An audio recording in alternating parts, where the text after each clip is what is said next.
নমস্কার, বাংলার মুখ চ্যানেলে আপনাকে স্বাগত জানাই। বলিউডের বাদশা তিনি। গত 30 বছর ধরে তিনি বলিউডে দাপটের সঙ্গে রাজত্ব করছেন।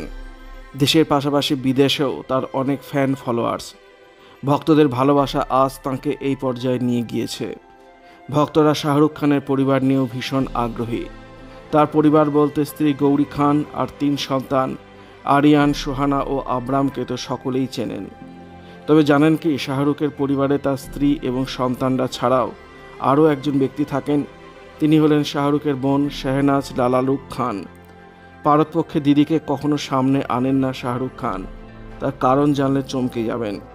দিদিকে সবসময় ক্যামেরার আড়ালেই রাখতে ভালোবাসেন তিনি। শাহরুখের চেয়ে বেশ বড় লালালুক, তবে তাকে শুধু খান পরিবারের পার্টিতেই উপস্থিত থাকতে দেখা যায়। নিজের পরিবারের অনুষ্ঠান ছাড়া বাইরে বের করাই হয় না তাকে। আসলে তিনি দীর্ঘদিন ধরে মানসিক অবসাদে ভুগছেন। খুব অল্প বয়সেই মারা যান শাহরুখ এবং লালারুখের বাবা মীর তাজ মোহাম্মদ খান। এই ধাক্কা সামলাতে পারেননি লালারুখ। শাহরুখ এবং তার দিদি লালারুখের বাবা যখন মারা যান তখন তাদের পরিবারের অবস্থা ছিল খুবই খারাপ। শাহরুখ একবার একটি সাক্ষাৎকারে বলেছিলেন, তার দিদি কিন্তু লেখাপড়ায় ভীষণ ভালো ছিলেন, তবে বাবার আচমকা মৃত্যু তাকে মনে মনে ভেঙে দেয়। এর কিছুদিনের মধ্যে মাও মারা যান। দিদিকে এরপর আর স্বাভাবিক জীবনে ফেরাতে পারেননি শাহরুখ।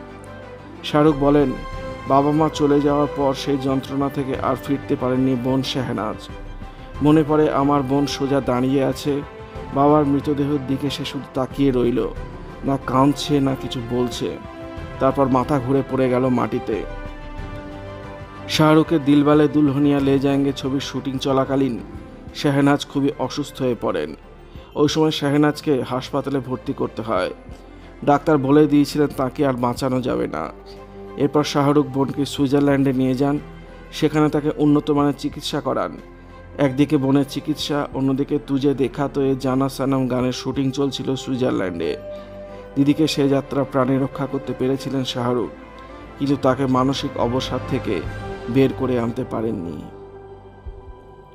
ভিডিওটি ভালো লাগলে লাইক করবেন, শেয়ার করবেন, কমেন্ট করে আপনার মতামত জানাবেন আর অবশ্যই চ্যানেলটি সাবস্ক্রাইব করবেন। ধন্যবাদ।